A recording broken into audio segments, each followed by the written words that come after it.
Harka fuunee akkam jirtu hordoftoota Oromoo chaanaalii nagaan kun bakka jirtanittis naa qaqqabu jecha har'ammoo viidiyoo kan biraa qabadheen gara keessanitti dhufee viidiyoon koo har'aa waxii dinnicha timaatimiidhaa wajjiniin akkamittiin hojjetadha mana koo keessatti isa jedhudha.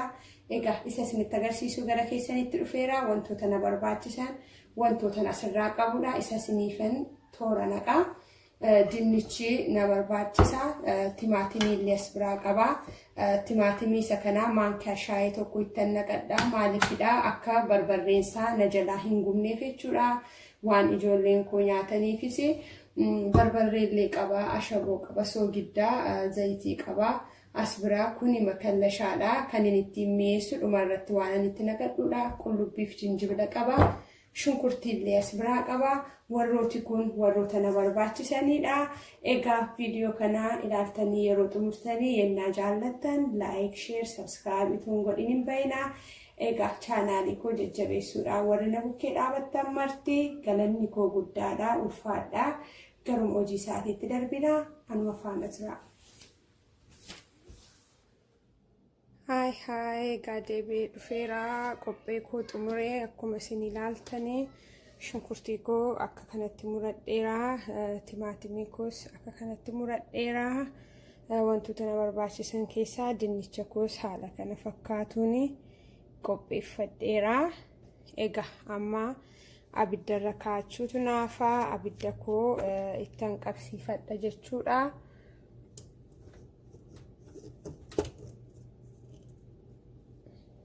Abidda koo eegan itti qabsiisee booda gaafa distiin koo xiqqoo ishee dhageessu jechuudha. Shunkurtaa koo kanan itti naqadha. Eega xiqqoo bishaatee booda immoo gara keessanitti deebi'a jechuudha. Amma shunkurtii koo itti naqachuufi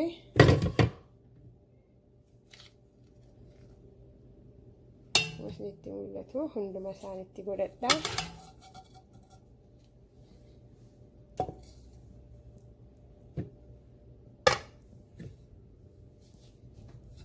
Eegan shunkurtii koo xiqqoo naa bishaatee booda isinittan deebi'a. Anuma faana turaa.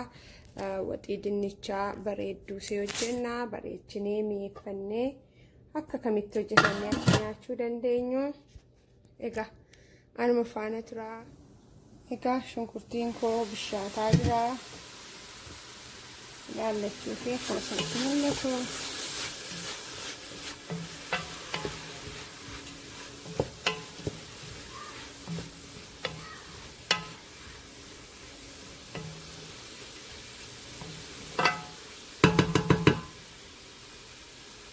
Eega xiqqoo bishaatee booda isinitti deebi'a. Xinnoo ishee ammayyuu nafaana tura. Erga xinnoo ishee haala kanaan bishaatee booda akkuma isinitti mul'atu bishaataa jira. Xiqqoo eega akkas naa diimatee booda maalan godhachuudha. Timaatimii kuusa kanaa ittan naqadha jechaadha.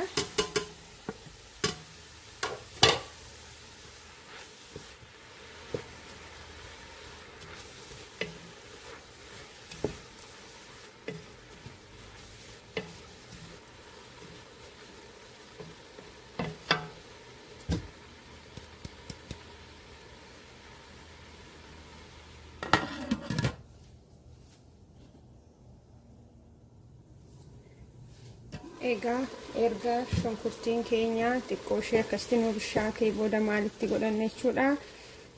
Zayitii keenya yookaan immoo ooyilii keenyatti godhanna.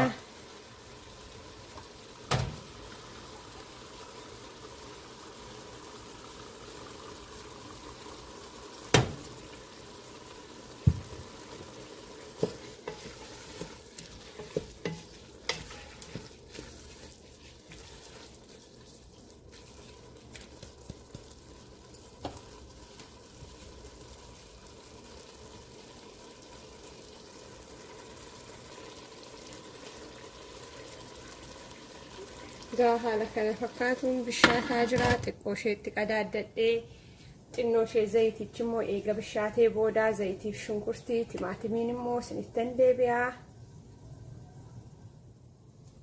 Egaa shunkurtiin keenya bishaataa jira haala kana fakkaatuun jechaadha. Amma taasisnee maalitti godhanna? Barbarree keenya itti godhanna jechaadha. Ammuma fedha keessanii itti godhattu. An baay'een baay'isu.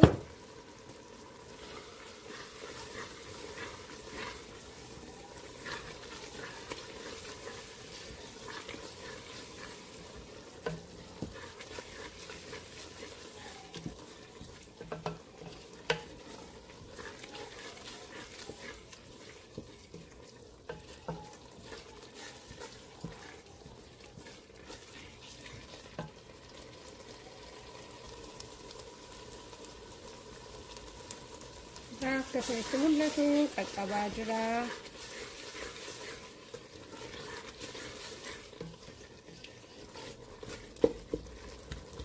Egaa kun takka bishaatee booda immoo isinittan deebi'a. Anuma faana tura.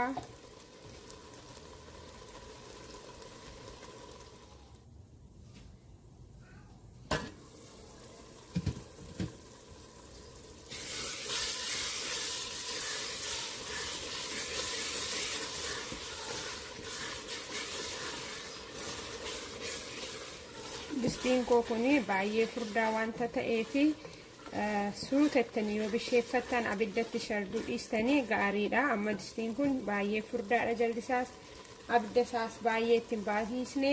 Kanaaf suutuma bishaataa jira akkasinitti mul'atu. Nasardaan jiru. Kanarratti maalan godhadhaa? Timaatimii isa kanaa, tumiituu poostii kanaa maankiyaa tokkitti jechuudha. Kun akkuma isinitti mul'atu. Maankiyaa kana tokkittiin itti godhadha jechaadha. Akka barbarreen isaa hin gubnee fi isiniif taasisa jechaadha. Takkas immoo mi'eessaa. Kanaafan itti godhadhaan yeroo baay'ee. Isin garuu yoo fedha keessan miti ta'ee itti godhuu dhiisuu dandeessu. Ani akkuma mana kootiitti hojjedhee isin agarsiisa wanta ta'eefi anuma faana turaa egaa. Itti aansee immoo qullubbii adii akkuma isinitti mul'atu isa maankiyaa tokko jechaadha. Isasii amma itti godhadhaa.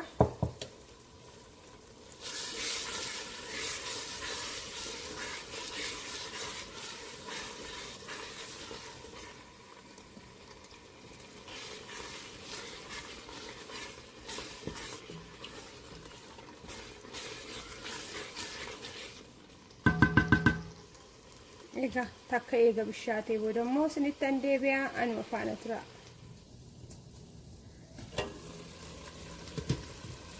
Ammas bishaataa jira. Hojii keessaa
Waxiin kan inni namaaf mi'aawu yeroo baay'ee akka gaariitti isa kana bisheessuu irraanidha. Gaafa wantoota biraa itti nam'atu hin ta'in isa shunkurtii keenya, barbarree keenya, zayitii keenya wal faana amma qullubbii dabalatee jechuudha.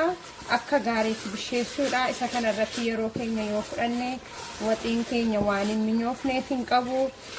Zayitii gatii baay'isneef yookaan gatii xinneessineef otoo hin taane akkuma gaariitti sukkuumnee kana bisheessuu irrattidha kan waxiin mi'aawu. Egaa isinittan deebi'aa anuma faana tura.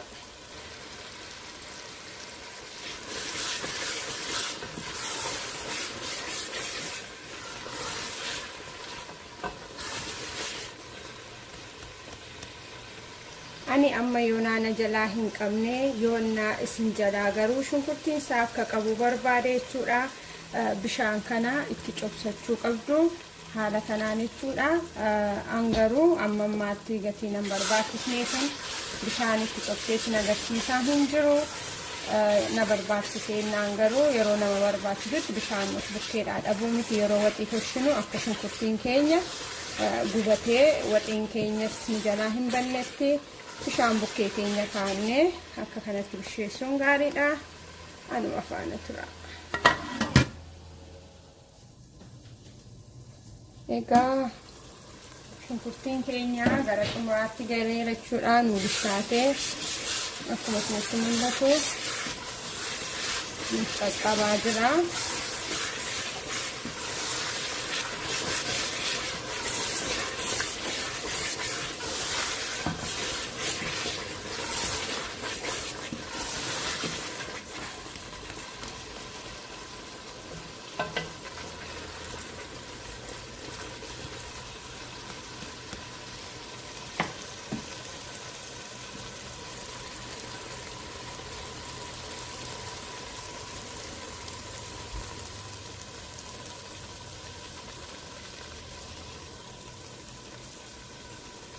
Egaa kanatti aansinee maal goona jechuudha. Dinnicha keenya itti naqanna jechaadha.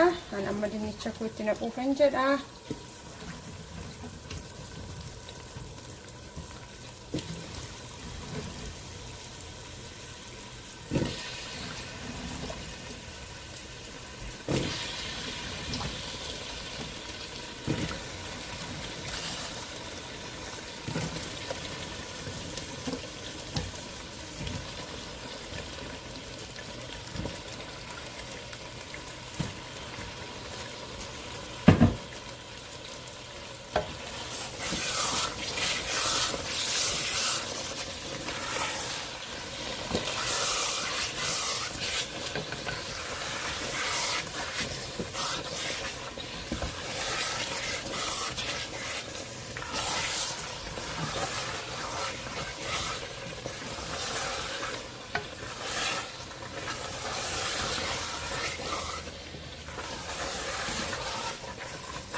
Distiin keessan isin jalaa hin qabnetti sosochoosuun amma gaariidha.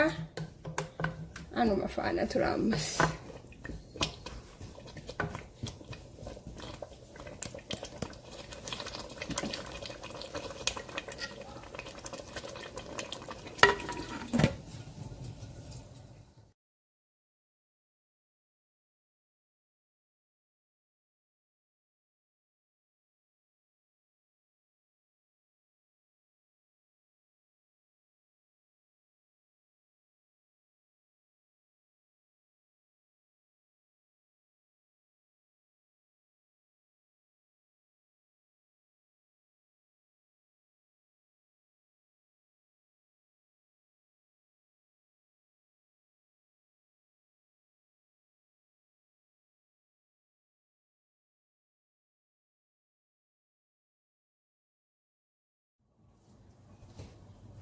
Egaa gara dhumaarra ga'aa jirra.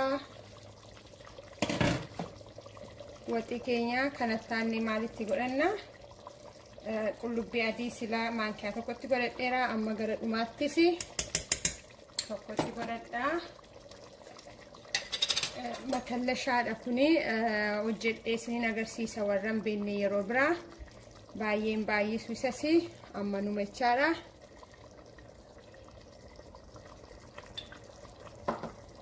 Ittiin godhadhaa abidda saagatiin gadi qabee jiruufidha. Chochoosuuf akkanaa mijatutti gadi qabeen jira. Baay'ee akkana hin gubneefi. Egaa haala kana fakkaatuun gara dhumaatti deemaa jirra. Makallashaa namooti baay'een na gaafattaniittu nan hojjedha. Egaa haala kanaanii dinnichi keenya waxiin keenya mi'aayee ashaboon naafaa.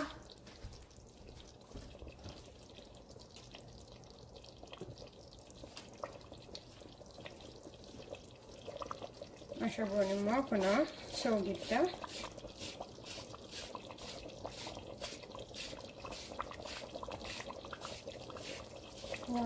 Foolii isaa baay'ee urgaa'ee amma gaafa wanti hin dhugtu itti nannamu dhugaa. Akkasiin hin gubnetti suuta sochoochuun gaariidha. Abidda keessa yeroo sochoostan gadi qabachaa yoo ta'e malee hin gubaa. Ani egaa waxii dinnichaa mana kootti bifa kanaanii gara xumuraatti fidachaan jira. Namoonni feetan immoo dhadhaatti godhachuu dandeessu. Angaroo itti hin godhu kanarratti. Egaa namooti barbaadan dhadhaallee itti gootanii nyaachuu dandeessu.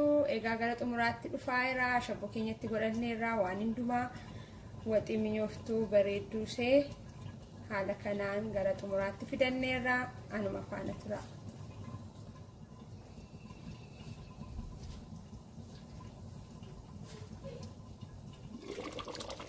Egaa bifa kana fakkaatuun xumuratti fidadheera. Akkasiin jaallattan abdii guddaan qaba. Furdina isaa akkuma fedha keessanii an baay'ee qallisuu hin jaalladhuufini. Isin garuu akkuma fedha keessaniitti qallisuus furdisuus hin dandeessu. Kana caalaas furdisuu hin fedhu. Kunoo iji isaalleetu hin caccabin. Bifa bareedaa kanaanii naa qaqqabeera. Waan amma dhumaatti na wajjiniin turtaniif guddaa galatoomaa. Egaa chaanaalii kanaa yoo jaallattan viidiyoo kanas laayik, sheer, sabskiraayib gochuu hin dagatinaa. Egaa yeroon dhiyeeffadhu immoo maal fakkaata isa jedhu walii wajjiniin ilaalla. Anuma faana tura.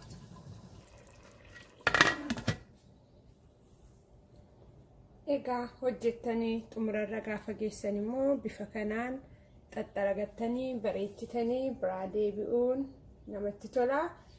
Egaa viidiyoo kana akkasiin jaallattan abdii guddaan qaba. Ani gaafan dhiyeessu maal fakkaata? Maaddii irratti immoo walii wajjiniin dhiyaanna. Anuma faana tura.